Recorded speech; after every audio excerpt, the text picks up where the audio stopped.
Egito Antigo e estrutura social. Seguindo aqui no nosso assunto. Quando a gente fala de estrutura social, do que a gente está falando? A gente está falando da forma que essa sociedade se organiza. Aquela velha história que eu falo para vocês, que existe uma pirâmide, tem gente que está no topo, tem gente que está no meio, tem gente que está no fim. Então, quando a gente fala de estrutura social do Antigo Egito, ela é extremamente complexa. E aí a gente vai ver o seguinte, no topo, né? No topo aqui do topo, a gente tem o faraó e a família real, ou seja, o faraó e a família dele. Abaixo do faraó estava o pessoal que cuidava da religião, né? Os sacerdotes. Os sacerdotes eles faziam o quê? Administravam os templos, eles coordenavam os cultos e as festas religiosas, ou seja, era todo o pessoal que cuidava da vida religiosa do Antigo Egito. Abaixo dos faraós estavam os altos funcionários desse período, né? Entre esses altos funcionários, o mais importante era esse cidadão aqui. Esse cidadão aqui é, na verdade, o nome de um cargo, né? O cargo de vizir. Ao vizir, cabia tomar todas as decisões jurídicas, administrativas e financeiras em nome de quem? Do faraó. Então, na prática, esse vizir aqui, ele era um representante direto do faraó, porque ele tomava decisões em nome dele. Ainda existiam os nomarcas, como a gente já viu aqui, né? Os nomarcas eram administradores de províncias. O que significa isso, professor? Imagine que aqui no Piauí a gente tem o governador, né? Mas aí o governador, ele tem, em cada município, ele tem um prefeito. Então, o governador é como se fosse, né, o faraó, e esses prefeitos que administram as cidades pequenas, as cidades do interior, todos os municípios, eram como se fossem os nomarcas, porque eles eram administradores de províncias. Então, a gente vai imaginar Teresina como a capital do Império Egípcio, e as províncias como todas as cidades, como Matias Olímpio, Miguel Leão e essas cidades assim, que vocês devem conhecer. Então, essa é uma comparação, por exemplo, não vão levar o pé da letra, por favor. Ainda temos os soldados que também eram funcionários públicos, mas eles nunca atingiam os postos de comando, ou seja, abaixo dos nomarcas a gente tem os soldados, mas eles não poderiam assumir postos de comando. Escribas, esses cidadãos aqui, ó. Os escribas. Qual era a função prática dos escribas? Eles que estavam abaixo aqui dos soldados. Eles eram funcionários do governo, né? Funcionários do faraó, e eles tinham essas obrigações chatas aqui, ó, cobrar impostos, organizar as leis, fiscalizar as atividades econômicas, determinar o valor da terra, e ele registrava a vida econômica do reino. Enfim, o escriba era aquele cara que cuidava de toda a parte logística do Antigo Egito. E aí, abaixo desse grupo social, ou seja, abaixo dos escribas, nós temos os camponeses e artesãos. Quem eram os camponeses e artesãos? Era o pessoal que exercia aquelas profissões, por exemplo, pedreiros, carpinteiros, escultores, tecelões, aquele cara que fazia o cesto usinar, ele era um tecelão, um artesão. Então, era todo aquele pessoal. E os camponeses, como o próprio nome já diz, é o pessoal que vivia no campo, o pessoal da agricultura.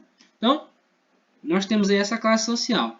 E para finalizar, abaixo dos camponeses e artesãos, nós temos aqui os escravos. Uma coisa que precisa se destacar aqui, voltando rapidamente sobre camponeses e artesãos, é que eles constituíam a maior parte da população egípcia. Então, quem era a maioria da população egípcia? Camponeses e artesãos.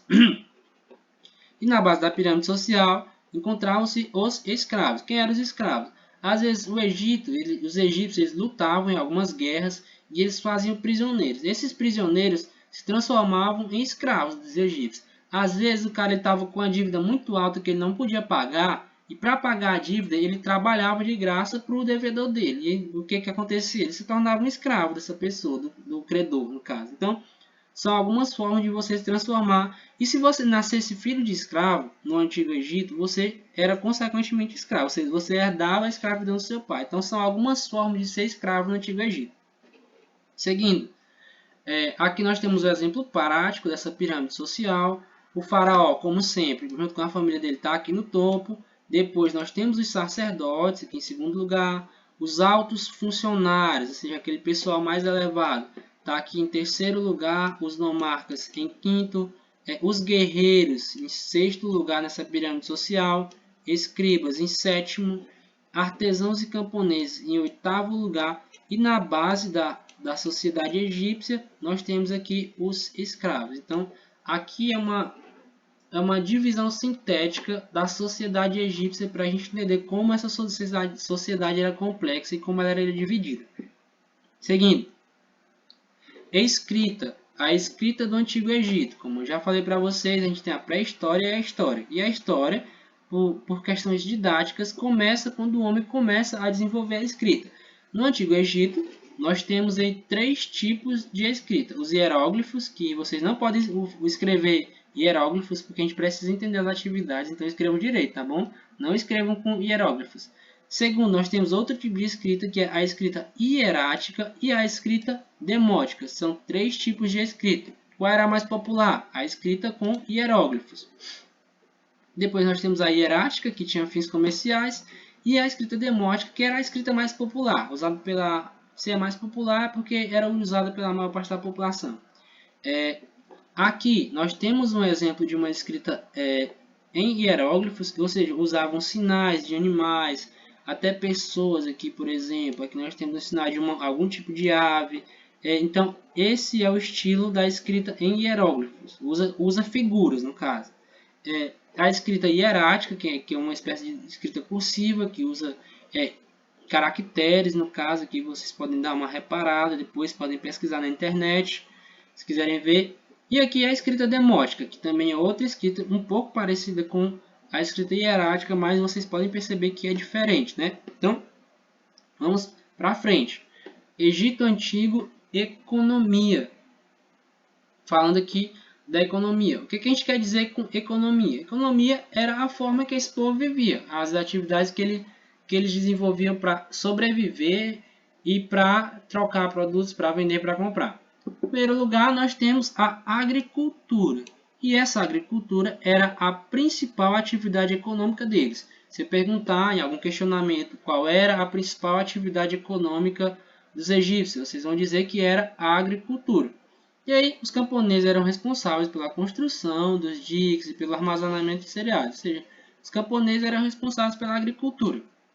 Dedicavam-se também à criação de bois, patos e cabritos. Então, nós temos agricultura e, em segundo lugar, nós temos uma pecuária, a prática de criação de animais, que hoje em dia a gente chama de pecuária. Praticavam também a mineração, né, de ouro e de outros materiais preciosos. Ou seja, nós já temos aqui 3 atividades, né?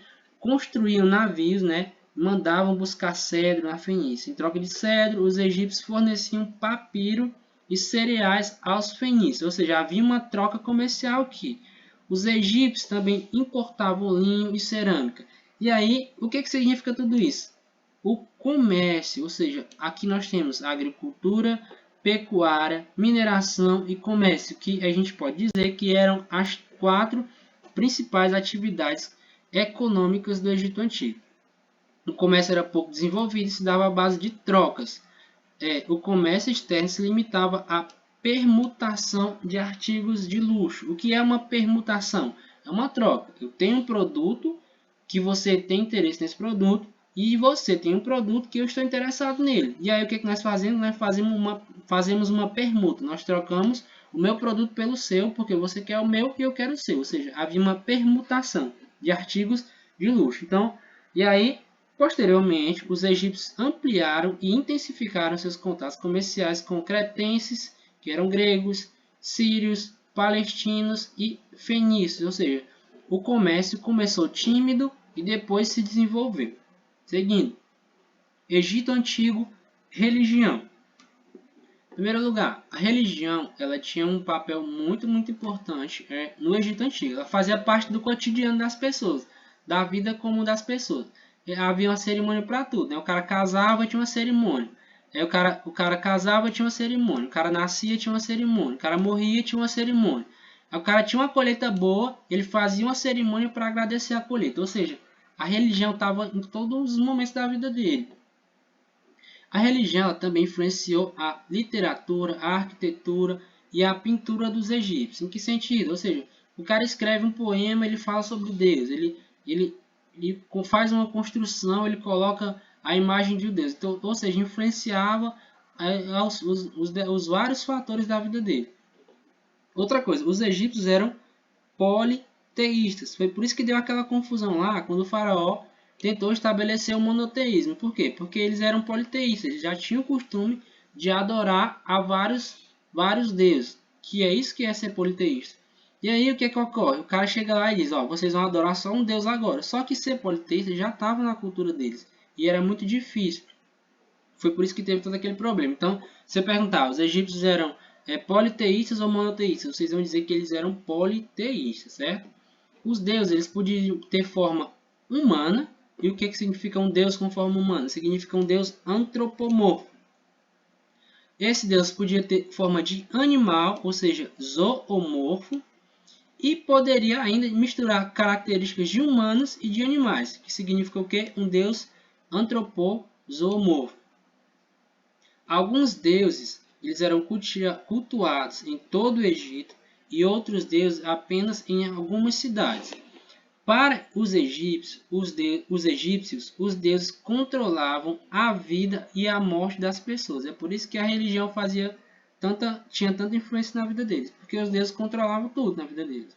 Seguindo, aqui nós temos um exemplo de um deus egípcio, Amon-Ra, no caso, deus do sol.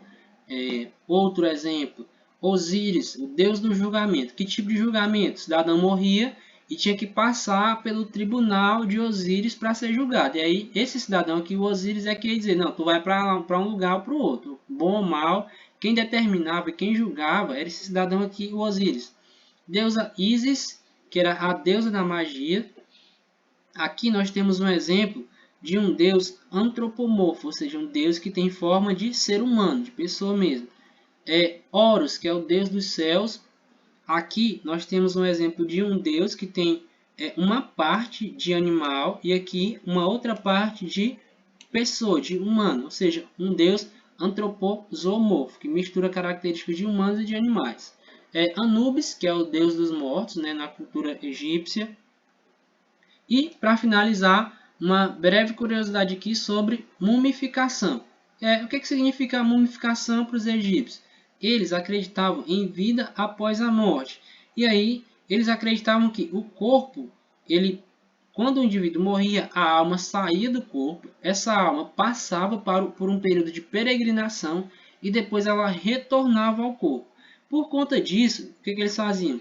Eles faziam todo um processo de mumificação, que como vocês podem ver, para que quando a alma voltasse, esse corpo aqui estivesse bem conservado para receber a alma de novo. Então, finalizamos essa aula aqui hoje. Vai ficar uma atividadezinha para vocês aí. Então, um abraço a todos. Espero que a gente possa se encontrar o mais rápido possível, que tudo isso aí passe. Então, um abraço a todos.